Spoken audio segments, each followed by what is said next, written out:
Welcome to all of you my YouTube channel Mukesh Chaudhary Jaipur.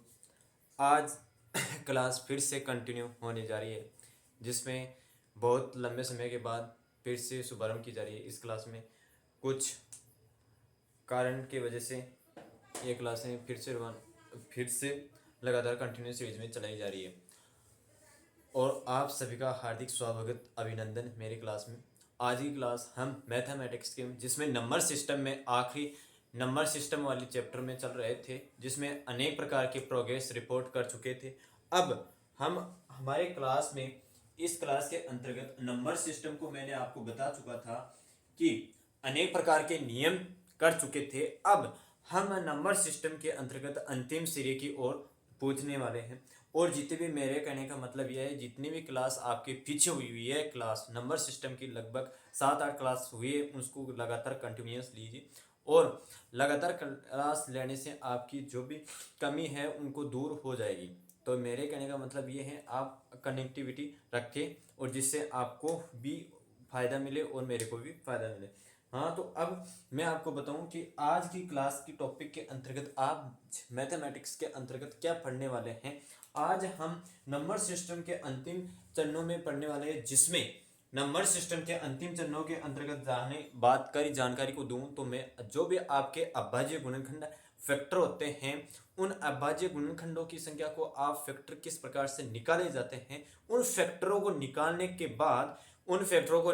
बाद जो भी आपको मल्टीप्लाइजेशन दिया जाता है या शेषफल पद्धति के अंतर्गत जो भी गुणनफल दिया जाता है, उन शेषफलों को या यदि कोई भिन्न संख्या के अंतर्गत दी जाती है, यदि कोई संख्या आपको भिन्न दे दी जाती है, उन भिन्न संख्याओं के अंतर्गत डिवाइड मल्टीप्लिकेशन करवा के आपको उसमें शेषफल पूछ लिया जाता है। तो इसलिए इसे शेषफल फ्रेम में remainder of theory of remainder इसके नाम से जाना जाता है। दूसरी चीज हम पढ़ेंगे उसके अभाज्य गुणनखंडों की संख्या किस प्रकार से निकाली जाती है। तो आइए हम क्लास को आगे कंटिन्यू करते हैं।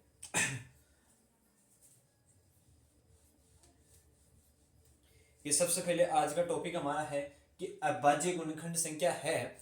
उस अभाज्य गुणनखंड संख्याओं के अंतर्गत जो भी हमारी इनपुट इकाई होती है, उन इनपुट इकाई के अंतर्गत जैसे अभाज्य खंडों की संख्या ज्ञात करना,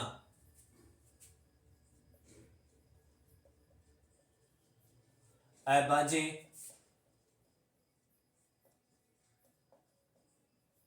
खंडों की संख्या ज्ञात करना, अभाज्य खंडों की संख्या ज्ञात करना। मैंने अच्छी तरह से आपकी पीछे वाली क्लास में अभाज्य गुणनखंड की विधि के बारे में बहुत ही महत्वपूर्ण जानकारी बताई थी कि किस प्रकार से निकाला जाता है और किस प्रकार से नहीं निकाला जाता है। तो मैंने आपको बता चुका हूं और अभी भी आप यदि नहीं देखे हैं तो उसमें पीछे वाली क्लास है, उसको कंटिन्यू रूप से लीजिए। अब यहाँ पूछा जा रहा है कि नया टॉपिक आता है कि अभाज्य गुणनखंड है, उन खंडों की संख्या हम किस प्रकार से निकाल सकते हैं। तो उनकी हम संख्या किस प्रकार से निकाल सकते हैं, इसके लिए हमारे को क्या चरण में मतलब स्टेप में हम चलना चाहेंगे। तो हमारा सबसे पहले स्टेप है कि जो भी हमारे पास अभाज्य गुणनखंड संख्या आती है, कि जो भी हमारे पास अभाज्य गुणनखंड संख्या आती है, उस अभाज्य गुणनखंड संख्या का हम फैक्टर निकालेंगे। सबसे पहले हम फैक्टर निकालेंगे। वो फैक्टर किस प्रकार से डिवाइडेशन करता है या वह फैक्टर किस तरह से हमारे काम में आता है, तो उस फैक्टर को हम कहाँ लिखते हैं और किस तरह से वह हमारे फॉर्मेट के रूप में वह कार्य करता है। तो उस फॉर्मेट का अंतर क्या है, उस फॉर्मेट के अंतर्गत किस प्रकार से फिट हो जाता है। तो हमारे को पता है कि जो भी अभाज्य गुणनखंड संख्या होती है, फैक्टर होती है, पहले भी निकाल सकता हूँ। 2 वीडियो जाने जाते हैं, साधारण विधि से, क्रमागत विधि से, जो भी आपके हैं उन वीडियो से जो आपकी पावर वाली संख्या उस पावर में लिखी जाती है कि अभाज्य गुणनखंड निकाला जाता है। क्रमागत जो साधारण विधि से निकाला जाता है, उस साधारण विधि को आप पावर के रूप में उन संख्या को निकालकर गुणनखंड निकालकर उस संख्या का पावर लगा देते हैं। अब पावर क्या आती है, पावर वह संख्या होती है जो आपके पास आप अभाज्य गुणनखंड निकाले, किसी संख्या का अभाज्य गुणनखंड संख्या निकाले, उसमें आप डिवाइडेशन करते जाएंगे। उस डिवाइडेशन में जितनी भी बार आपकी वो संख्या कटती है, उस संख्या कटने वाली संख्या का जिस प्रकार से 2 से 3 से 4 से जो भी संख्या कटती है, उन संख्याओं को हम पावर के अंतर्गत लिखते हैं। अब पावर के अंतर्गत किस प्रकार की संख्या लिखी जाती है? पावर के अंतर्गत वह संख्या लिखी जाती है जितने भी आपके पास यदि 2 3 बार आया जाता है तो उसकी पावर के आप 2 की पावर 3 लगा चुके होंगे। यदि आपके पास 3 एक बार आ जाता है तो 3 आप 1 लगा देंगे, ठीक है। इसी प्रकार आपके पास यदि 5 आपके पास 2 बार आ जाता है तो पावर 2 लगा देते हैं। यह पावर सबसे बहुत ही महत्वपूर्ण कार्य करता है। इस पावर के अंतर्गत यदि आप पावर का रोल समझ गए हैं तो आपको अच्छी तरह से जानकारी प्राप्त हो जाएगी। अब ये समझ गए। अब इस संख्या को अभाज्य गुणनखंड संख्या में किस प्रकार से लिखे जाते हैं उस गुणनखंड के एक फॉर्मेट के रूप में आपको डिलीवर्ड करता हूं।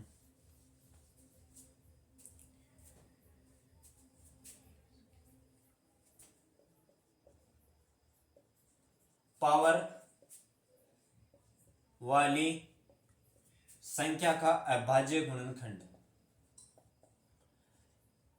अभाज्य गुणनखंड बराबर भाई पावर वाली संख्या का अभाज्य गुणनखंड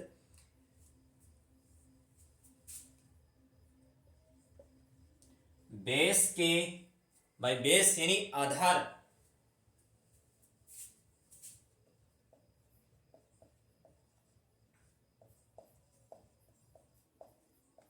अभाज्य गुणनखंडों ये बराबर में है अभाज्य गुणनखंडों की संख्या कि इसको मैं शॉर्ट में करता हूं, आप समझ गए होंगे कि अभाज्य गुणनखंड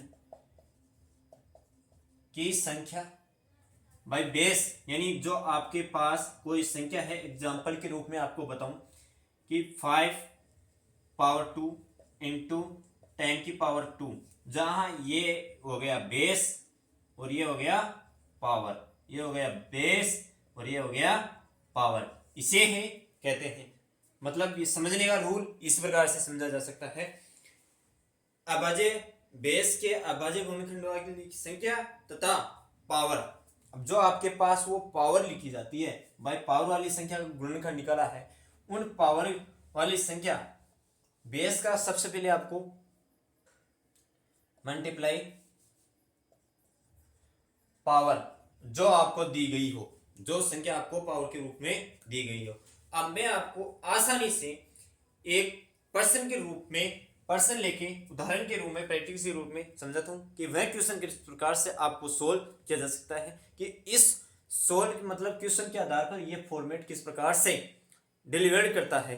तो वह फॉर्मेट के रूप में आपको डालना चाहूंगा कि पावर वाली संख्या का अभाज्य गुणनखंड, पावर वाली संख्या का अभाज्य गुणनखंड तथा बेस के अभाज्य गुणनखंड की संख्या, बेस के अभाज्य गुणनखंड की संख्या मल्टीप्लाई में पावर होनी चाहिए। तो अब मैं आपके पास क्वेश्चन लाता हूं कि यह फॉर्मेट किस प्रकार से, इस फॉर्मेट को आप अच्छी तरह से समझ लीजिए। अब क्वेश्चन देखो किस प्रकार से आता है।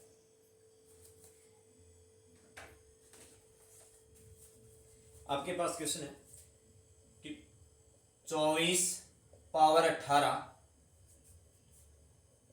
इंटू 12 पावर 9 इंटू 7 की पावर 13 के अभाज्य गुणनखंडों की संख्या निकालिए। के अभाज्य गुणनखंडों की संख्या निकालिए।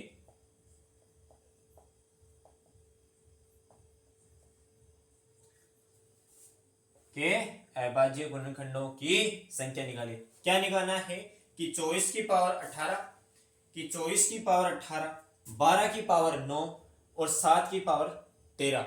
यहां ये क्या है? पावर है। यहां ये बेस है, ठीक है, ये पावर है, ठीक है। पावर बेस का अर्थ समझ गए होंगे आप। अब मैं आपको बताऊं कि ये संख्या किस प्रकार से निकाली है।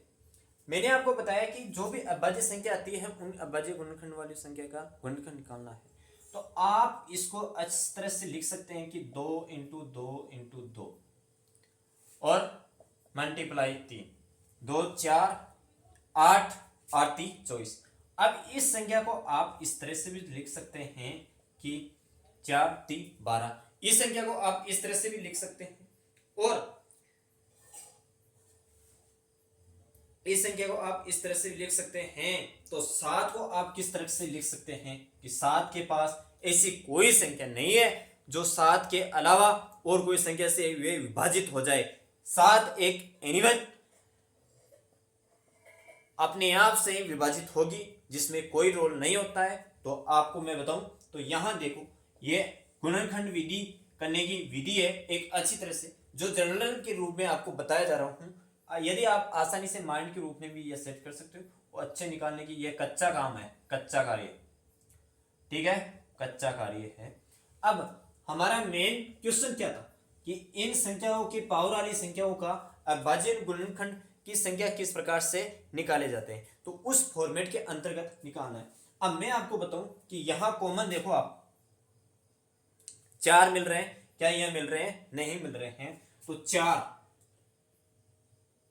ठीक है। अभाज्य गुणनखंड की संख्या मल्टीप्लाई में क्या था, पावर था, पावर में क्या है 18, ठीक है, पावर क्या है 18 प्लस अब यहां ध्यान दीजिए, यहां 3 2 बार है, 3 है ना भाई, मतलब 2 है ना, 3 बार है, और यहां 2 बार है। जहां आपको संख्या बराबर में मिले, एक का तो एक, 2 है तो 2, 3 है तो 3, उतनी ही संख्या आपको उतारनी है, ज्यादा नहीं उतारनी है।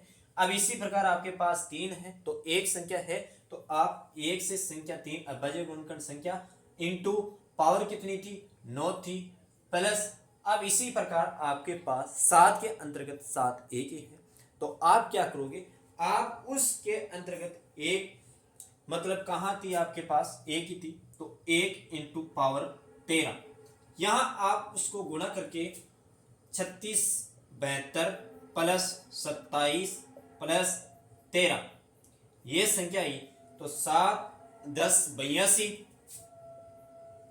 2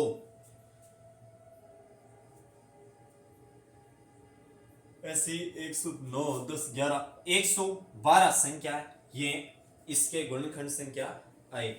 मतलब इस पावर वाली संख्या की अभाज्य गुणनखंडों की संख्या हमें पूछी थी, उन संख्याओं का मान हमारे पास 112 आया।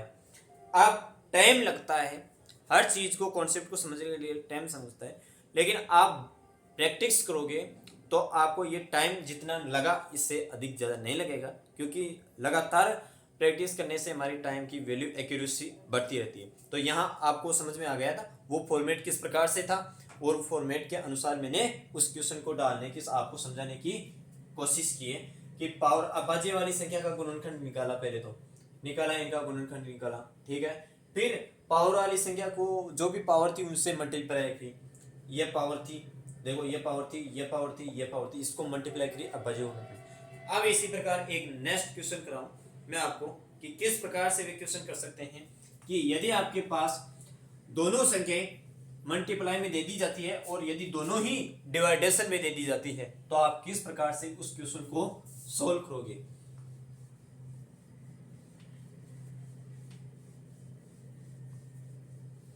भाई मल्टीप्लाई में दे दी, डिवाइडेशन में दे दी, तो किस प्रकार से आप सोल्व करोगे। 18 power 13 into 18 power 13, 12 power 12 into 6 की पावर 13। अब इसी प्रकार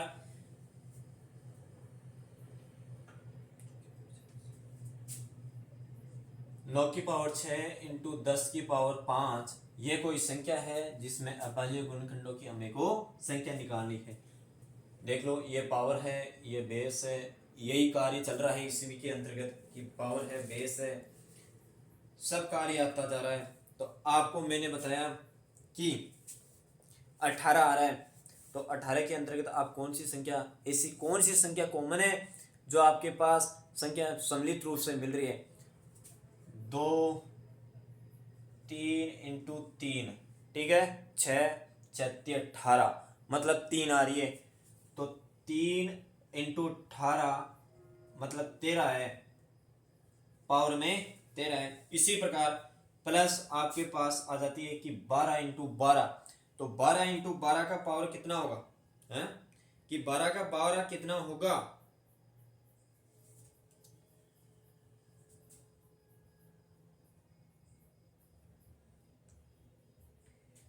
12 खुद अपनी संख्या से है खुद, तो 12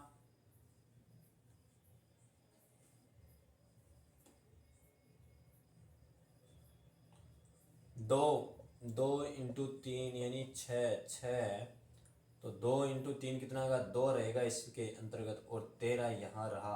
तो इसी प्रकार आपके पास 9 इंटू 6, तो ये कितनी संख्या होनी जानी चाहिए कि यहाँ 2 into 6 plus 2 into 6 plus 2 into 5, ये संख्या आ जानी चाहिए थी। और यही संख्या है, ये आपको मैं बताऊँ।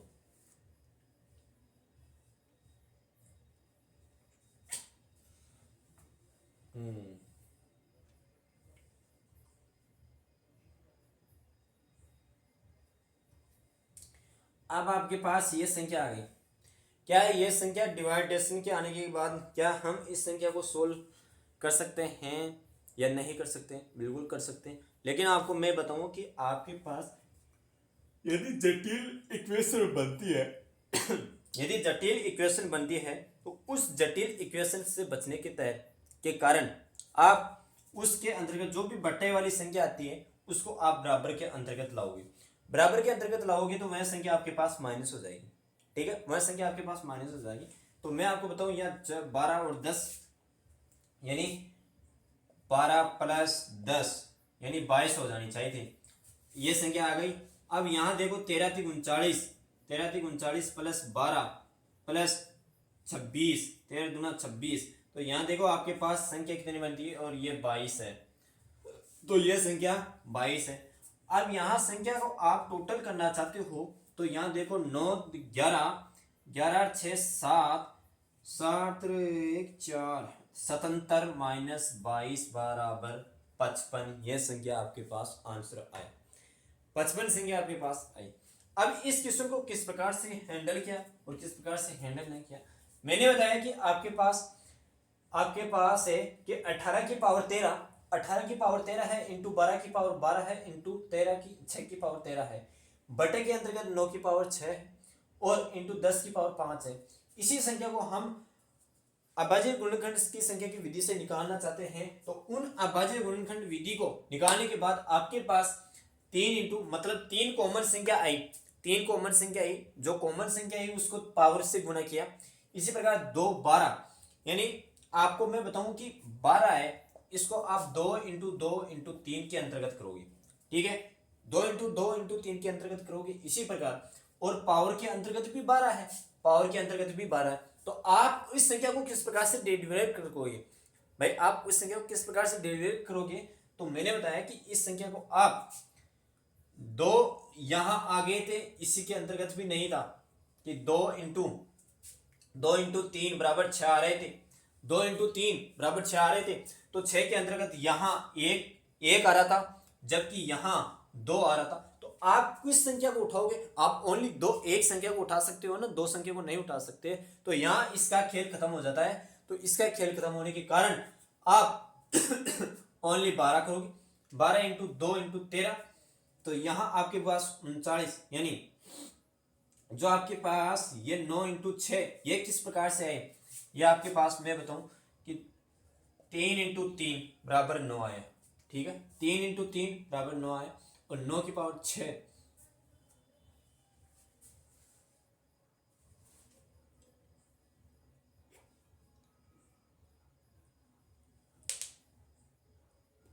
इस प्रकार से क्वेश्चन ये सोल्व हुआ। अब आगे क्वेश्चन में आपको बताऊं कि किस प्रकार से क्वेश्चन किया जाए और किस प्रकार से क्वेश्चन नहीं किया जाए।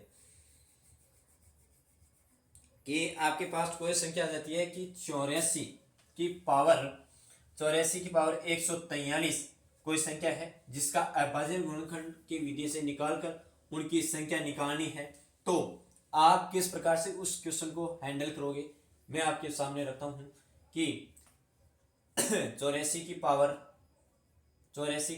143, ठीक है, कि 84 की पावर 143 इस संख्या को किस प्रकार से आप सोल्व करोगे। तो मैंने बताया कि 84 को आप इस प्रकार से हैंडल कीजिए कि 2 84 4 42 2 21 3 7 है ना, 3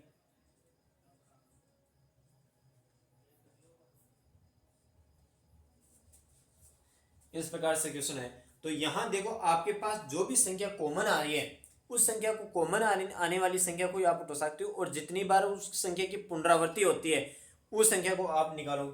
तो यहाँ कितने की किस संख्या की पुनरावृत्ति हो रही है, यहाँ 2 की पुनरावृत्ति है, तो 2 इंटू 2 यानी 4 हो गया। अब 4 इंटू यहाँ आ गया पावर वाली संख्या को आप 143 से गुणा कर देते हैं, तो 12 1 16 और 1 17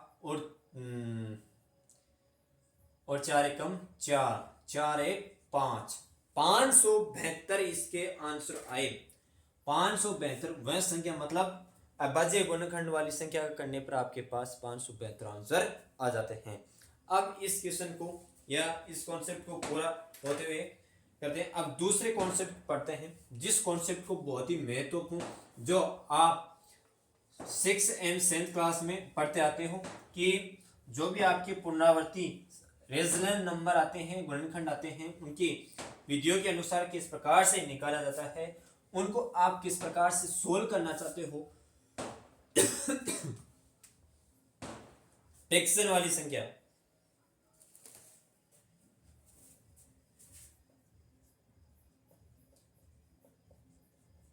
पुनरावृत्ति भिन्न रिकैरिंग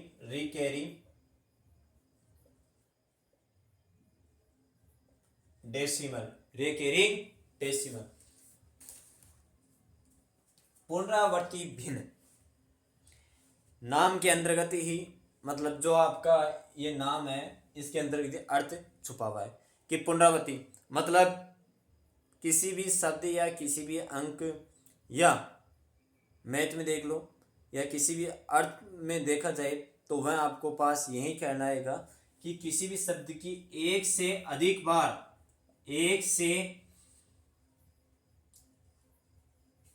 अधिक बार उसी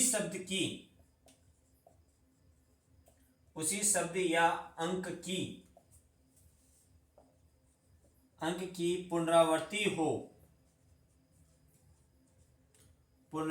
हो तो वह पुनरावृत्ति यानी रेजनल रिकरिंग डेसिमल कहलाएंगे, जिसमें आपके पास वो ये संख्या किसी भी प्रकार से हो सकती है, शब्द हो सकते हैं, अंक हो सकते हैं, भिन्न में हो सकती है, मिश्रित संख्या में हो सकती है, गुणनखंड वाली संख्या में के अंतर्गत हो सकती है, किसी भी प्रकार की संख्या हो सकती है, उसकी वह संख्या की पुनरावृत्ति करता है तो वह रिकरेजिंग डेसिमल के अंतर्गत आती है, जिसे पुनरावृत्ति भिन्न कहा जाता है। अब इस क्वेश्चन को किस प्रकार से और इनके क्वेश्चन किस प्रकार से आते हैं वो आपके पास में जानकारी शेयर करता हूँ। यह परिभाषा समझ गए। आजकल परिभाषा से कोई क्वेश्चन नहीं आता है, लेकिन आपके कॉन्सेप्ट क्लियर होने चाहिए भाई, किस प्रकार से उस संख्या का नॉलेज भी होना जरूरी है। हमारी क्या है कि हमारी सबसे महत्वपूर्ण बात और सबसे कड़ी से कड़ी मेहनत कर लेते हैं, फिर हमारी सबसे बड़ी कमजोरी ये होती है कि हम छोटी छोटी चीजों पर ध्यान नहीं देकर बड़ी संख्या के अंतर्गत यानी बड़े जटिल से जटिल सरल समीकरण के अंतर्गत आते हैं। जो बड़े से बड़े सरल समीकरण के जाने से हमारे का सबसे पहला नुकसान यही होता है कि हम नीचे की मतलब जो भी संख्या आती है, जो भी क्वेश्चन आते हैं उनको भूलते जाते हैं और बड़ी की संख्या पूछ ली जाती है। उन बड़ी संख्या से जो भी कंपटीशन में आता है बड़ों को तो हम अच्छी तरह से निकालते थे, लेकिन छोटों को हम नगण्य मान लिया जाता है। तो मेरे कहने का राय यही है कि कहीं पर भी देखो हर चीज़ का हर जगह महत्व होता है। किसी भी क्षेत्र में चले जाए, जहाँ छोटा है तो उसकी भी इज्जत करनी होगी। यदि आप किसी बड़े से प्रोफेसर या इत्यादि की इज्जत करोगे तो आप कैसे पाओगे सक्सेस? ऐसे नहीं मिल सकता। मतलब कहने की बात यही है कि आप शिक्षा कैसे भी ग्रहण करो, जितना आप शिक्षा को ग्रहण करोगे या जितने आप शिक्षा को बांटोगे तो वह शिक्षा आपकी दुनी ही होगी, ना कि कम होगी। उस संख्या के अंतर्गत आपको नए नए विचार मिलेंगे आपको उस संख्या के अंतर्गत, और उस शिक्षा से आपको या उस कड़ी से या उस पॉइंट से कोई भी आपको या छोटा या बड़ा व्यक्ति आपके पास पर्सनल या भाई बहन आपको बताता है कि इस प्रकार से इससे इस भाई ये क्वेश्चन इस सोल्व होगा या नहीं होगा, क्या जाने। देखो हम है ना हर चीज को सीखते हैं, हर चीज को हम सीखते हैं, ना कि हम सीख के आए। हर चीज को सीखने के अलग अलग तरीके होते हैं। कोई किस प्रकार से समझता है, कोई किस प्रकार से समझता है, और समझने का तरीका मतलब तरीका है ना, वो अलग अलग होता है। हमारे माइंड में अनेक प्रकार की स्मृतियां मतलब सोचने की क्षमता होती है। हम उस सोचने की क्षमता को विकसित नहीं कर पाते हैं। जिस दिन हम उस सोचने की क्षमता को विकसित कर लेंगे हमारे माइंड में, तो हम कभी भी किसी भी चीज को हम उनको 100% दे सकते हैं। तो मेरे कहने का यही है कि जहां भी आप देखो, छोटे से जीरो लेवल आप उसको उठाते जाए। यदि बंदा जीरो से जीरो लेवल उठाता है तो उसको टाइम लगता है, और टाइम लगने के वजह यही है कि उसको हर चीज क्लियर होती जा रही है। यदि कंपटीशन के अंतर्गत टाइम लग रहा है, यदि आप बरमार मतलब मैं आपको एक उदाहरण के रूप में देता हूं कि 2 साल में यदि एक वैकेंसी क्लियर किया जाता है, वो धीरे धीरे आप उसकी कनेक्टिविटी से करता है।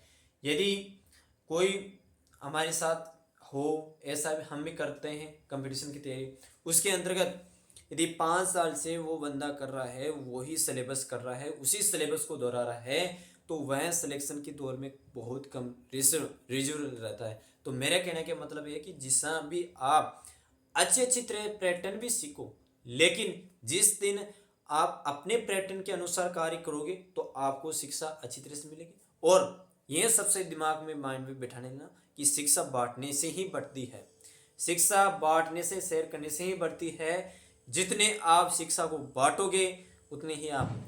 अब यहाँ एक बात और आ जाती है कि यदि हम शिक्षा को बांटते हैं तो हमारे बराबर के और हमारे कोई भी रिश्तेदार ये कहता है कि ये लो पढ़ंत्री आ गया, ठीक है, ये ज्ञान बांटने वाला है। आप उनकी बातों पर ध्यान न दीजिए, बिल्कुल आप अपने फोकस, अपने लक्ष्य पर ध्यान दीजिए। यदि कोई बंदा आपकी बात को नहीं सुनना चाहता है, यदि आपसे क्वेश्चन करता है, वो बंदा समझ जाता है तो सही है। यदि वह नहीं समझना चाहता है तो आप अपनी शिक्षा को वहीं विराम कर दे, आप अपना ज्ञान न दे। क्योंकि हम कोई भी उस बात को निगलेक्ट मतलब आंसर देंगे उनका, तो वह बंदा नहीं समझ पाएगा कि क्या बोल रहा है क्या नहीं, क्योंकि उसकी थिंकिंग क्या होगी कि ये फालतू का ज्ञान बांटेगा। अब फालतू का ज्ञान बांटने के लिए भाई साहब किसी के पास टाइम नहीं है। ये टाइम भी बहुत तीव्र गति से चलता है, और यदि ये टाइम चला गया तो इस टाइम के अंतर्गत आप कहीं के भी नहीं रहोगे। तो ठीक है, मैं मेरी क्लास को आगे बढ़ाता हूँ, मतलब बीच बीच में खेल भी देता हूँ। अगर आपको मेरी बातों में कहीं ठेस पूछी हो तो मुझे क्षमा कर देना, क्योंकि मैं कोई ज़्यादा ऐसी बात कहना नहीं चाहता जिससे आपको दुख या फील हो, लेकिन यही कहना चाहता हूँ कि आप अच्छी तरह से मेहनत करते रहिए, जो अपनी लक्ष्य है उसको क्लियर कीजिए। अब आपको बताऊँ, पुनरावृत्ति के बारे में बताया था, उदाहरण के रूप में बताऊँ 0.3, ठीक है, मतलब 0.5 0.5 है, 0.5 है, पढ़ रहे हैं। दशमलव का भिन्न का मतलब क्या है, यहां 2 शब्द पूछ रहा हूं कि दशमलव और भिन्न। यहां दशमलव का मतलब है पॉइंट है ना, डॉट मतलब आपके पास कोई संख्या आ जाती है, उस संख्या आ जाने के बाद आपको जो भी डॉट लगा दिया जाता है या पॉइंट लगा दिया जाता है, तो उस संख्या को आप दशमलव के रूप में जाना जाओगे। कैसे? 756, ठीक है। अब यहां देखो कि 756.87 यह दशमलव के रूप में बढ़ती जा रही है ना। अब यह भाई मतलब दशमलव आ गया। अब यह संख्या आप कितनी भी पुनरावृत्ति कर सकते हैं, दशमलव के बाद वह संख्या पुनरावृत्ति होती है। अब इसी प्रकार भिन्न क्या होती है, भिन्न आपको अच्छी तरह से बताया कि जो भी बट्टा के अंतर्गत आती है, के अंतर्गत वो संख्या आती है, वही संख्या अंतर्गत आने के कारण उसे भिन्न संख्या के फ्रैक्शन के रूप में दे दी जाती है। ठीक है, थोड़ा सा डाउट था उसको क्लियर किया वो मैंने। अब इस ये संख्या दे दी है। अब इस संख्या का विस्तार हम किस तरह से कर सकते हैं, पुनरावर्ती के रूप में हम इसका विस्तार किस प्रकार से करें। हमारे को पता है कि यदि हम इस बार को फाइन को हम उठाएंगे तो 0.5555 डॉट ये संख्या जाती जाएगी।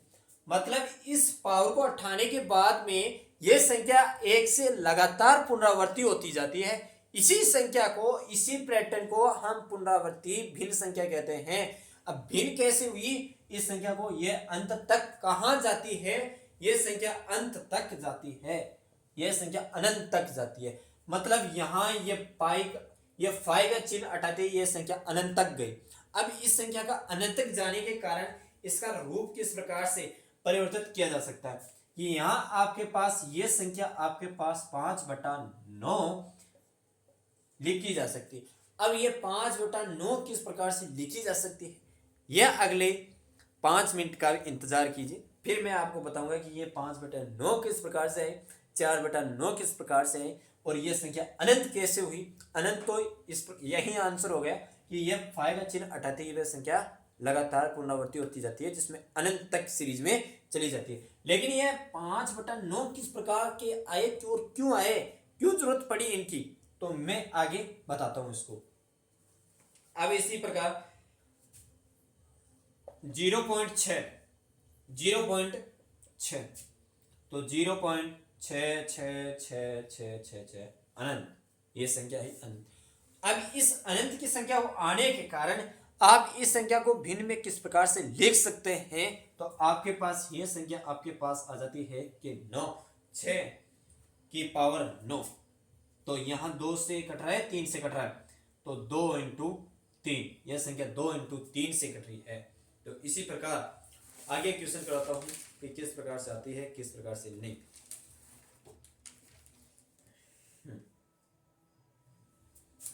अब आपको मैं बता रहा हूं कि यह संख्या इस प्रकार से लिख सकते हैं। अनंत में जाने पर इकाई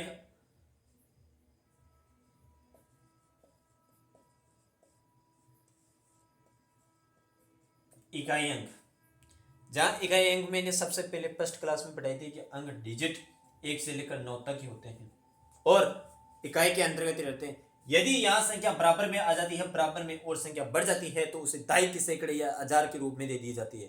ठीक है। अब इसी प्रकार ये 5/9 किस प्रकार से आए, मैं आपको अच्छी तरह से समझाता हूं। यह संख्या इस संख्या को मैं दोनों तरफ x से गुणा करने पर क्या नुकसान है, क्या फायदा है, क्या आप मुझे बता सकते हैं कि इस संख्या को मैं इस प्रकार से भी लिख सकता हूं कि x बराबर 0.5, x बराबर 0.5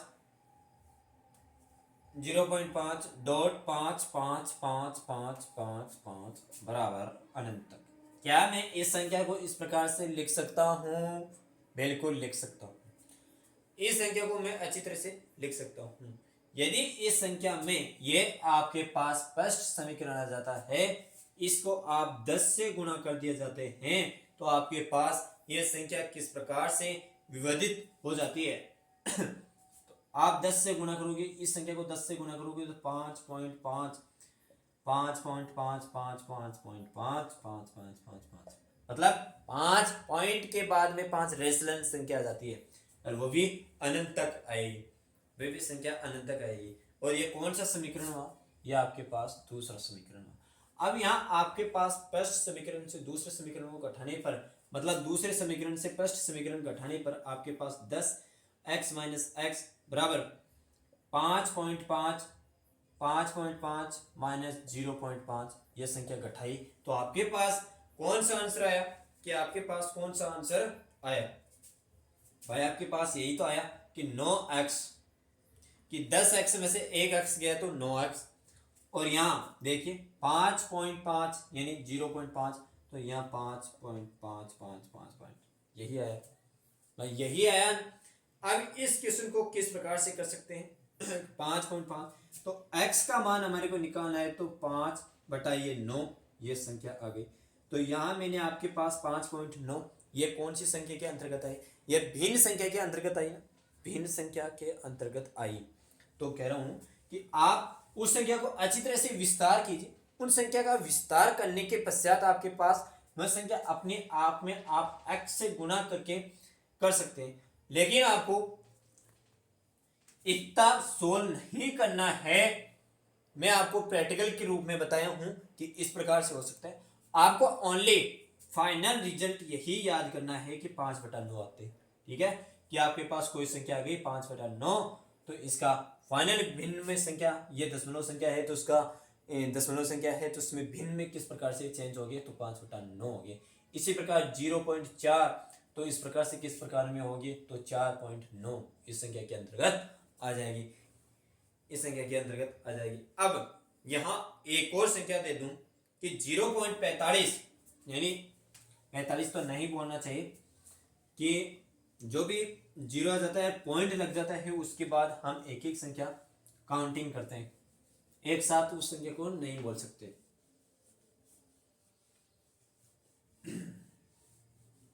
फिर उस पॉइंट का मतलब क्या रहा? यदि हम दोनों संख्या को बराबर समान रूप से बोले, 0.45 यह कोई संख्या है, इस संख्या को हम विस्तार किस प्रकार से करें? क्या मैं इस संख्या को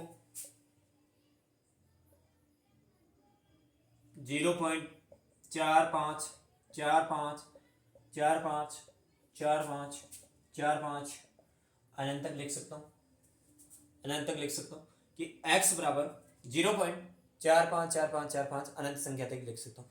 यदि इस संख्या को दोनों तरफ से, भाई यह कोई संख्या है, एक इसको 100 से गुणा करने पर, यह कोई संख्या है, इसको 100 से गुणा करने पर 100x बराबर 45, क्या यह संख्या 100 से गुणा करने पर 45 रहेगी? बिल्कुल 45 रहेगी। डॉट 45 45 45 45, ये दूसरी संख्या है। अब इस संख्या को दूसरी में से फर्स्ट घटाना है आपको, तो 100x माइनस x बराबर 45.45 माइनस 0.45 45 45, ये संख्या घटाई तो आपके पास ये 99x ये संख्या आई। और यहाँ देखिए आपके पास क्या संख्या आ जाती है, यहाँ संख्या आपके पास 0.45 यानी 0, तो 0 कट गया, ये कट गया, तो ये कट गया, बिल्कुल आपके पास ये 45 आंसर आ जाते हैं। तो आपको x का मान क्या आएगा फाइनल के रूप में? 45/9। ये किसके अंतर्गत मिला आपको? भिन्नों के अंतर्गत मिला, भिन्नों के अंतर्गत मिला। मतलब कहने का मतलब ये है, आपको जो भी पुनरावृत्ति भिन्न होती है उसके अंतर्गत आपको सीरीज दे दी जाती है, उस सीरीज के अंतर्गत आपको भिन्न के रूप में पूछ लिया जाता है। तो आप इतने प्रोसेस न गुजर के आपको अच्छा रूप से ध्यान रखना है कि सबसे मेन बात यह है कि जहां आपके पास इकाई में दे तो उसके अनुसार कार्य करना है, उसके अनुसार कार्य। यदि आपके पास दहाई के अंतर्गत दे तो 100, सैकड़े के अंतर्गत मतलब 10 के अंतर्गत, सैकड़े के अंतर्गत 100 और 1000 के अंतर्गत देता तो 1000। इस संख्या का ही सबसे महत्वपूर्ण योगदान रहता है और किसी संख्या का योगदान महत्व नहीं रहता है। आप इस फॉर्मेट को मतलब इकाई, दहाई, सैकड़ा उस संख्या को गिन लेना और उसके अंतर्गत वो दे दी जाती है, उसी के अनुसार आपको निकालना होता है। ठीक है, अब जिस प्रकार से भाई कोई भिन्न दे दिया है, उन भिन्नों के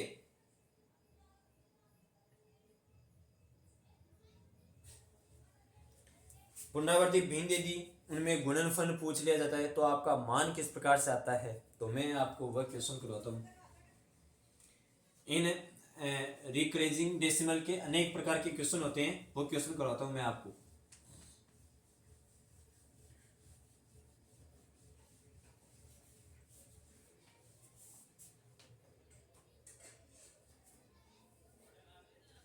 जीरो पॉइंट 16, 0.16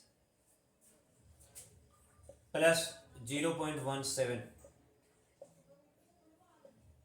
मल्टीप्लाई 3, ये कोई आपके पास प्रश्न है, कोई संख्या है डेसिमल में पुनरावृत्ति में जिसको आपको सोल्व करना है।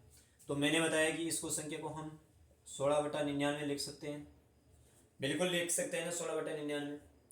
इसी प्रकार हम इस संख्या को 17/99 क्यों लिख सकते हैं, क्योंकि ये 3 संख्या है। तो यहाँ देखो आपके पास 100 आ गया, यहाँ देखो आपके पास 100 आ गया, 99 लिख सकते हैं। अब इस संख्या को हम इस तरीके से लिख सकते हैं। तो आपको मैं बताऊं कि जो भी आपके पास अंश में मतलब हर समान है तो 99 उतार लो। और यहाँ देखो 7 6 3 2 33/99 जो कहाँ से कट रहा है, 11 से कट रहा है, तो 3/9 तो 1/3 ये आपके पास करेक्शन आ जाता है। सॉरी 1/3 आ जाता है, 1/3 आ जाता है, सही है। लेकिन यह मल्टीप्लाई ये भी था तो ये भी कट जाता है, तो फाइनल आंसर आपके पास 1 आ जाता है। फाइनल आंसर पास 1 आ जाता है, क्योंकि मैंने वहाँ 3 को काटा नहीं था। इसी प्रकार आपके पास अनेक क्वेश्चन और आते हैं कि